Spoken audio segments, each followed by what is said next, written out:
Hey there. This week's weekly rental is the Dodge Charger 2-door coupe. I've reviewed the 4-door and I was able to get the 2-door version this time. Has a slightly aggressive look.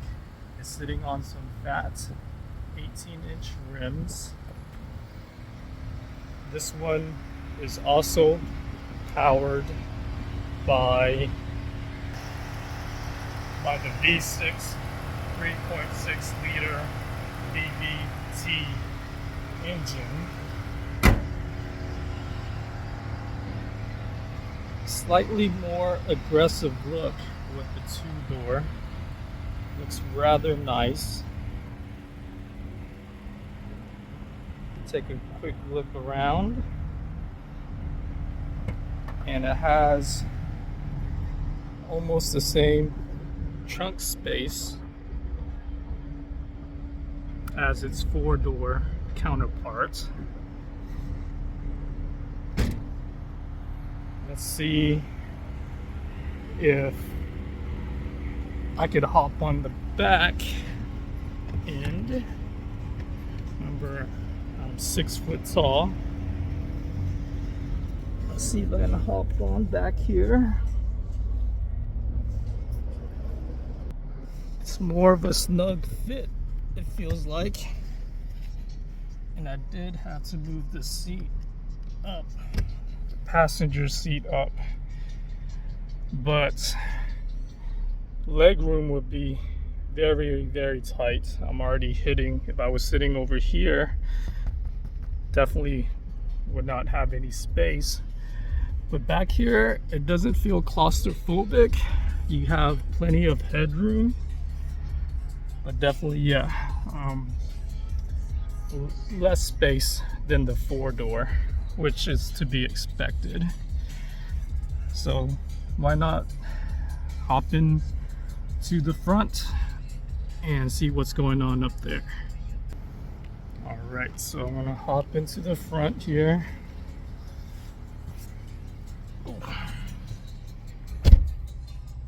And you're greeted with a nice digital dash, digital/analog dash. Really nothing too different from the 4-door. Nice information, thick leather steering wheel, which I like. Control for your phone, control for your dash, for vehicle information, cruise control, Dodge emblem. Over here on the side, we have your light control, button for the hood, pedal for the emergency brake.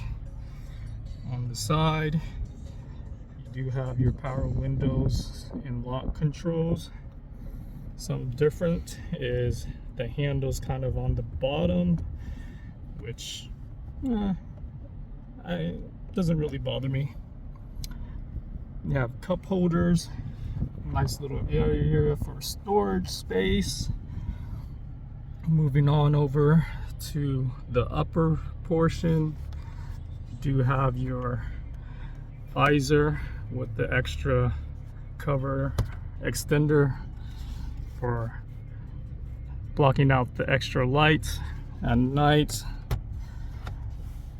Do have dimmable rear headlights for the evening, so the glare and the tint doesn't, from cars headlight behind you, doesn't really get to you. Sunglasses up on here, light control, push button, controls for your house, garage door and whatnot. You have a nice little 7-inch screen, which does its thing. It's the Uconnect system. Down here you have your volume controls for the radio and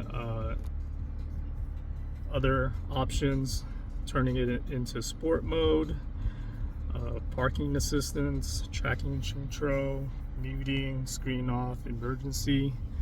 On the bottom is your AC controls. You have your gear shifter knob, which is similar. Have a little place for your cell phone or other placement. 2 cup holders on here, and your glove or center console is where houses 2 USB ports to connect to the information system. Your 12-volt DC, and then also on the side over here for the passenger is a 12-volt system too. Lock in with nice little area to store, netted to store.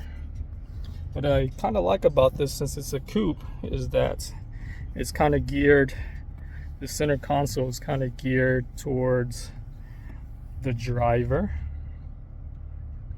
which is nice. Glove compartment is actually pretty big, shelved off area. Vinyl over here, and one thing is I worry about sometimes is the blind spots. I'm very worried about these blind spots right here on the right hand side when you're looking over to the right.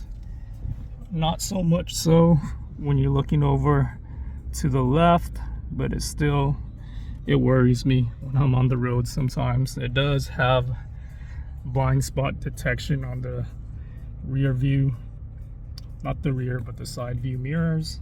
The side rear mirrors also is heated up, so when it's frosty outside, it fogs up, it can defrost that as well too. Overall, it's a comfortable, snug cockpit, and let's see how it drives on the road.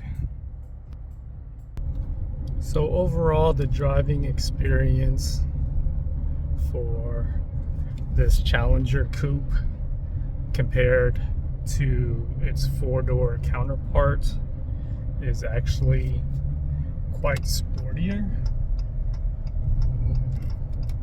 It feels a lot, not a lot, but a little bit nimbler than the 4-door. The acceleration and the power seems a little bit quicker, maybe because of the less weight of the car, even though it's using the same V6 engine, and it just gives you a sportier driving experience, which I really enjoyed. The brakes are nice. It stops, it grips. Shocks, suspension absorbs the bumps rather well. Seats are comfortable. Cabin noise is minimal, surprisingly. You do hear some of the growl of the V6. Speaking of the engine, it's not as powerful, of course, as the V8 version, but it provides enough power for whatever occasion.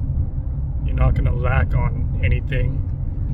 So That is a big plus. I never had any issues with power or anything like that. Handling is crisp and responsive. The only thing, like I said earlier, was those blind spots that you got to be careful for when changing lanes. Gas mileage, I think, could be a little bit better, but it's a V6, and the range, if you don't put it in sport mode, will be enough. Compared to some of the other brand cars that I drove, like the Camaro and even the convertible Mustang with the inline 4 turbo, it does seem a little bit less sporty than it, but the trade-off is that it's a lot more comfortable than those other two brand cars. Now, if you're traveling alone, I would really highly recommend this as a rental car. Really have no issues with it whatsoever. All right, guys, thanks for watching. See you next time.